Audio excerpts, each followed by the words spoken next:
Hi, I'm Jennifer Warren here, and I want to talk today about an event I just attended at the Atlanta Federal Reserve Bank. And it was an event focused on AI, big data, and work from home and outsourcing. But what I want to focus on today is just what is happening with generative AI, because that is really kind of the big news. So I'm really going to be sort of talking about AI from a macro economy point of view, sort of what is happening, what is some context surrounding all these announcements that we hear. So I want to start with just kind of parsing a little bit. So there's, the idea of AI has been with us for a long time, and it has been used in automation with machine learning and in various processes for, a few decades. But what's really new is generative AI, and those are really associated with large language models. And the biggest, most visible example of that is ChatGPT. So that's kind of a reference point. But what's really interesting, though, is that the scholars and the leaders at the Fed discussed and said that they see that generative AI will likely become a general purpose technology, which means it's going to be pervasive is the expectation. And so what that means is a general purpose technology spreads throughout the economy. There's downstream innovation that happens as a result of it, and that it improves over time. And so we see all these announcements, for example, with OpenAI attracting a lot of investment, different LLMs that the big tech firms are creating, and there's supposedly there's like 1,700 AI models right now. So this is really kind of just taking off. But what I can say, one of the big takeaways was that how businesses are using generative AI, we're very much in the experimentation phase. Everybody's trying to figure out how to use it, what to use it for. And this can be in large firms, medium-sized firms, small firms, startup firms. So it's really widespread across the spectrum of how it is being experimented with. And we've heard all these really large numbers of investment from, say, from big tech. And I talked about this in a video about 3 weeks ago with a Seeking Alpha interviewer, and it was like 100 billion had been spent in the first half of 2024 on all this, and that is just continuing.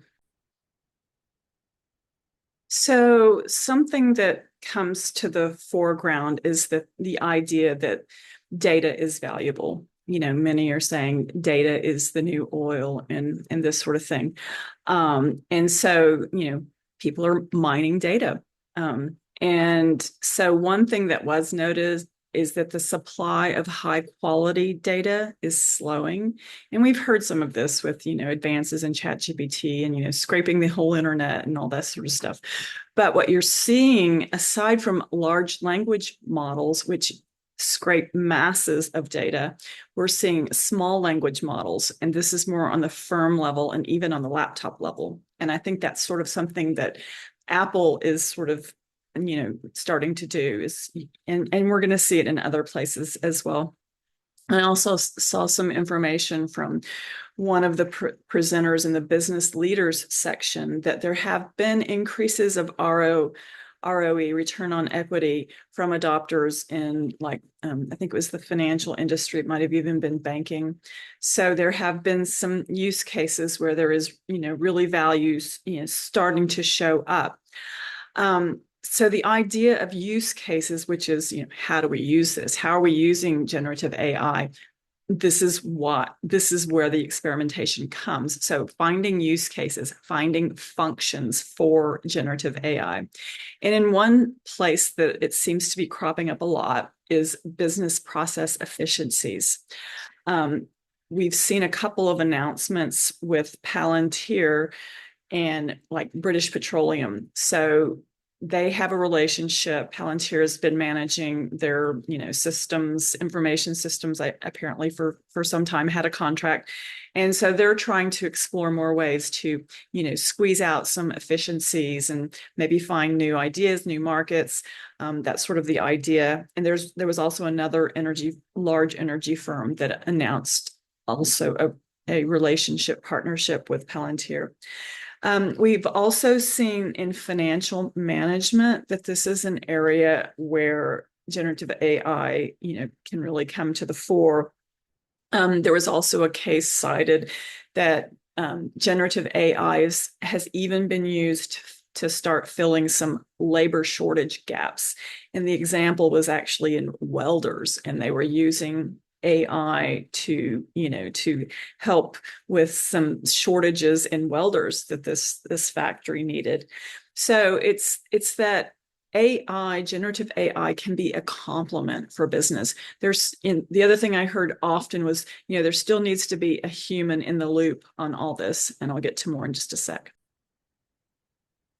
So one case that was discussed by an academic who's from Colombia, and I sat with her at dinner as well, and she presented just the idea of what is the value of data, and she was sort of looking at this from the idea of the industrialization of data as knowledge production sort of idea. And in her study, she looked at the investment management world, because there's a lot of data.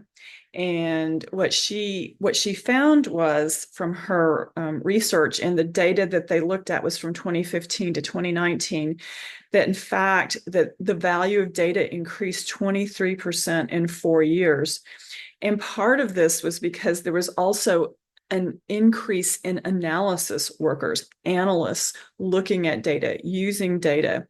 And so what happened was that data points increased in value, and analysts help bring that value to light as well.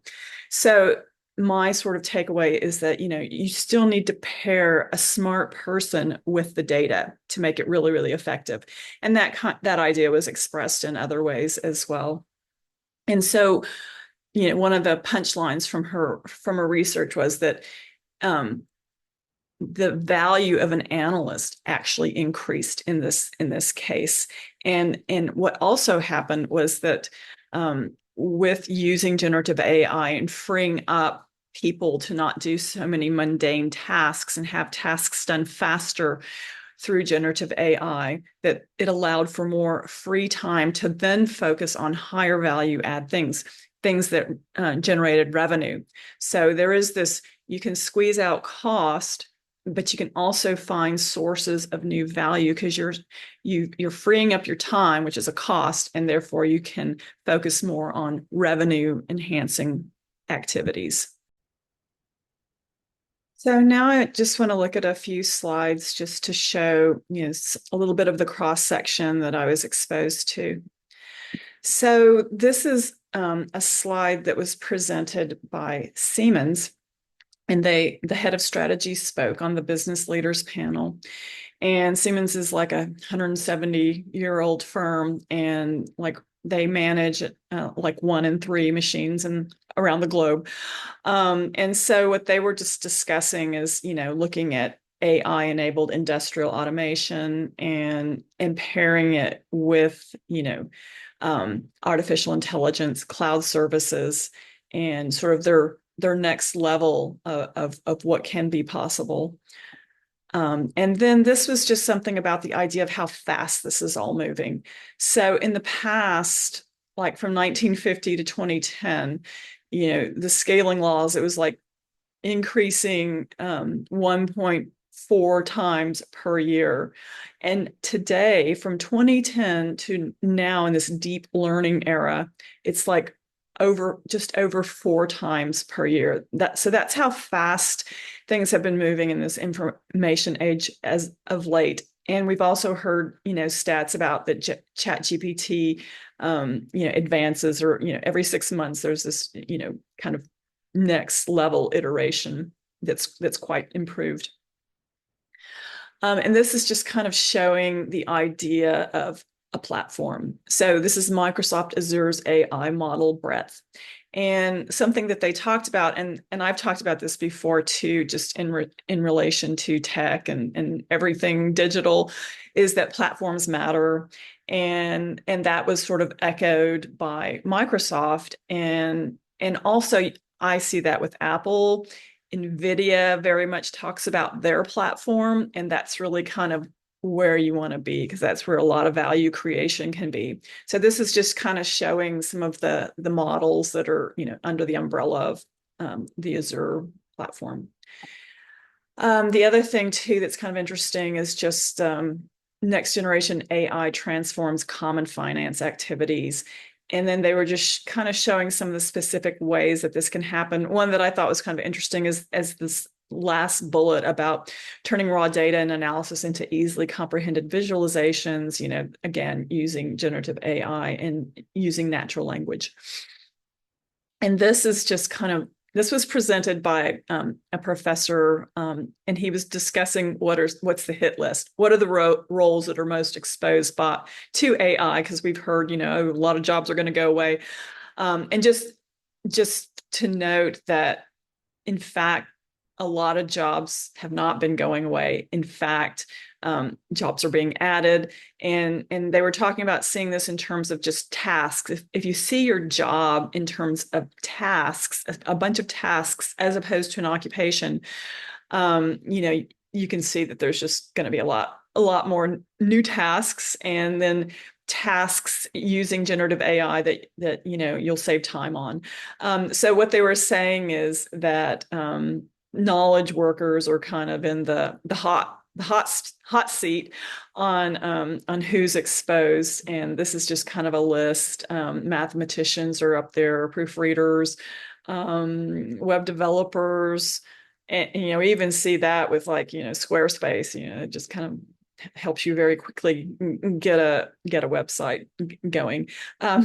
I thought this one was interesting. Poets, lyricists, and creative writers will be on the decline. I don't know if that's really valid. And so these are just some of the areas. And this is also talking about exposed groups. And he was just saying that researchers they're kind of exposed, and the ones here in the yellow are exposed. And over here on this side, machinists, service workers, trades, not as exposed to generative AI and how it can shift jobs around. Arts and entertainment up here, so there's a lot of variation, but there's going to be a lot of innovation as well, and people coming up with new ideas to protect their job. And this is just discussing this idea of productivity J-curve. With this new technology, how long it takes for us to realize the transformational changes that happen across time.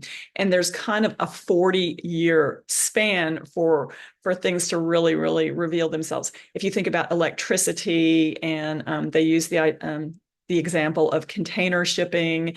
And so what they're saying is, depending on where we think we are, it's going to be a while. And this is just showing that there's all this upfront investment in the early stages, which is, I think, where we are right now with generative AI. And then, productivity goes down, trying to figure out how to use it. Lots of investment happens. And then it starts coming up, and you start seeing all these productivity gains sort of, years 10 to 15 onward. But this one professor was just saying, there's really not been evidence that there's not some fast gains happening with generative AI.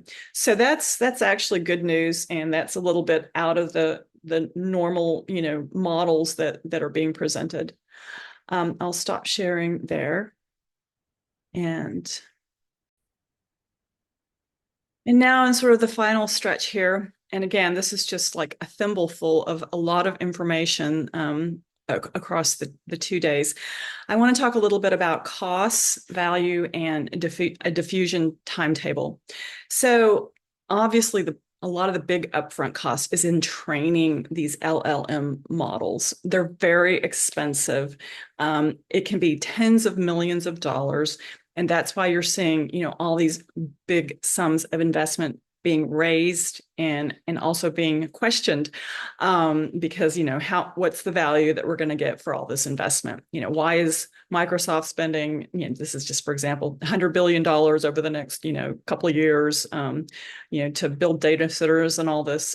Is there going to be value realized?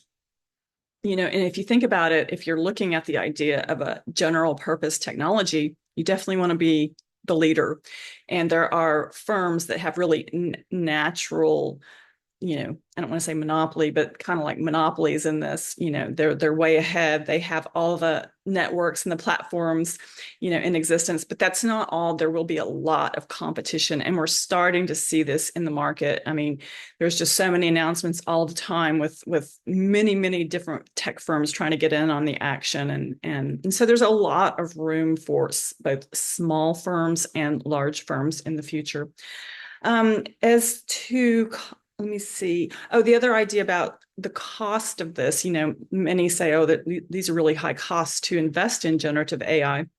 Well, one idea is that with these business process efficiencies, that waste can be taken out of one's processes and then value added in, that there will be ways to add value. And I think that's kind of represented by this Palantir BP partnership, as well as their partnership with Apache. So those are kind of some interesting things in that I look at. And the other interesting thing of value was noted by Siemens. And then I actually heard this as well from NVIDIA on a whole separate event that I was listening in on, and they both discussed the idea of digital twins. And this would be very obviously beneficial in manufacturing, and it's already happening. And so you build a real a replica of say a manufacturing facility before you're building it, and you figure out how to do things efficiently, where you can save on labor costs, energy, and all this sort of thing. So that's something that's very useful. But those are kind of like at the moment, those are sort of like higher end use cases, I would say. As for adoption, because that's sort of the $20 million question, or maybe 200 million billion, I don't know, is that it's going to be across years. One little indicator is that AI hiring, like last year, was up quite a bit, and now it's kind of flat. AI hiring with AI skills and is really like single digit growth right now. So it's not monstrous. And then again, in mentioning that diffusion of a technology could take like 40 years, and where are we on this curve?